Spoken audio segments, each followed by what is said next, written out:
Hello, my friend, and welcome to Wisdom Trek. This is Guthrie Chamberlain, and I'm your guide to wisdom and creating a living legacy. Thank you for joining us for our 7-day-a-week, 7 Minutes of Wisdom podcast.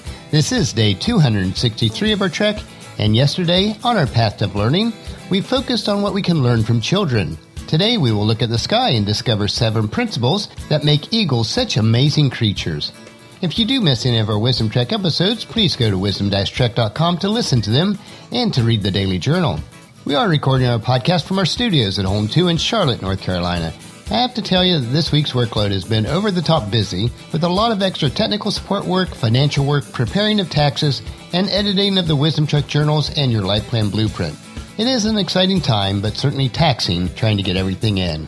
On Tuesday evening, we were able to take a bit of a break as my sister Rebecca, who lives in Charlotte, came over to share dinner with us, and afterwards we continued our time looking through the old family pictures together. It's always good for a few laughs and shared memories. We always look forward to these times that we can spend together.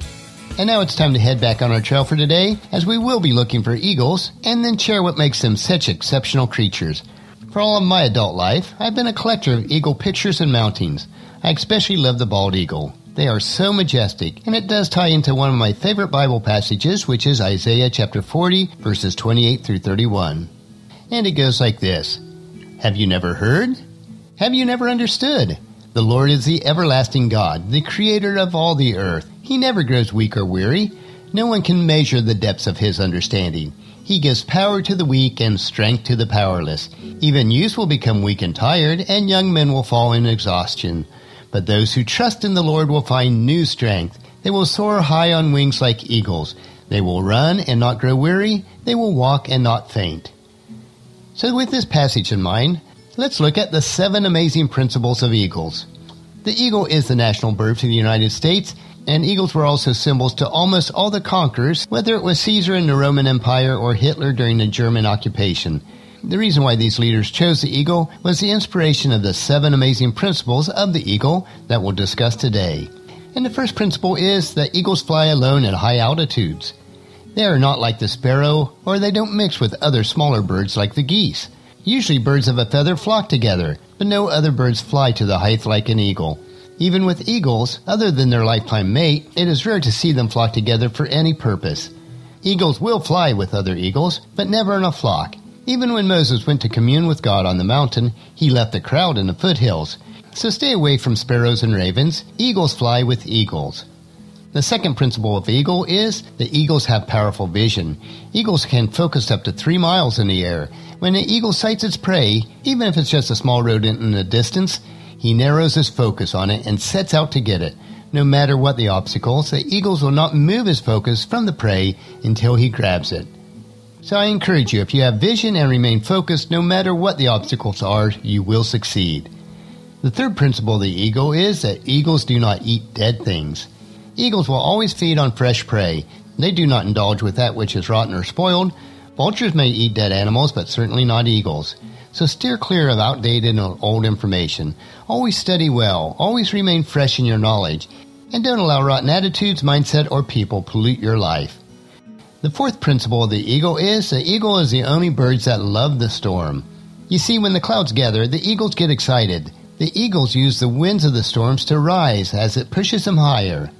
Once it finds the winds of the storm, the eagle stops flapping and uses the pressure of the raging storm to soar above the clouds to glide.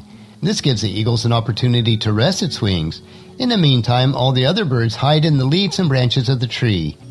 We can use the storms in our lives, such as obstacles or troubles, to rise to greater heights. So achievers relish the challenge and use them profitably in their lives. The fifth principle of the eagle is the eagles always test before it trust. You see, eagles mate for life. So when a female eagle meets a male and they want to mate, she flies down to earth with the male pursuing her, and she picks up a twig. She flies back into the air and the male is still pursuing her. Once she has reached a height that is high enough for her, she lets the twig fall to the ground and watches it as it falls. The male chases the twig. The faster it falls, the faster he chases it until he reaches it and catches it before it hits the ground.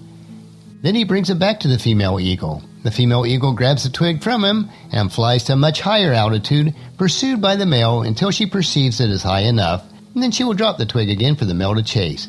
This may go on for hours, with the height increasing each time until the female eagle is assured that the male eagle has mastered the art of picking up the twig, which shows her commitment, and then, and only then, will she allow him to mate with her.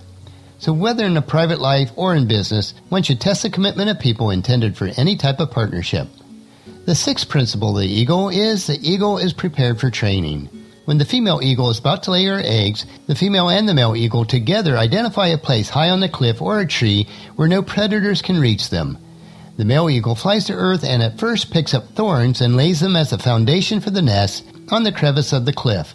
Then he flies to earth again and collects twigs, which he lays in the intended nest. Then he picks up thorns and lays on top of those twigs. On top of that, he lays soft grass covering the thorns. Finally, the male will then find strips of cloth to put on the grass. When this first layering is complete, the male eagle will run back to the earth and pick up more thorns, grass, cloth, and then lay them on top of the thorns. And then he uses soft feathers to complete the nest. The thorns that are laid on the outside of the nest protect them from possible intruders. Both the male and female eagles participate in raising the eagle family, but when the baby eaglets are old enough and it is time for them to leave the nest, the soft layers are removed from the nest so that it will become uncomfortable for them to remain long-term. And so it is with life. The people who love us do not allow us to languish in sloth, but push us hard to grow and prosper. Even in their seemingly bad actions, they have good intentions for us. And the seventh final principle is that eagles mate for life and always return to the same nest.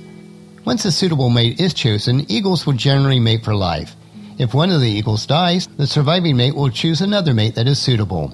Generally, the pair will return to the same nest each year, repairing, enlarging, and improving on its design. And with life, once we have chosen a suitable mate and companion, we should remain faithful for life. Our families and homes should be a solid base that we can return to. So on our trek today, we have learned some amazing principles from the eagles that we can apply and follow each day.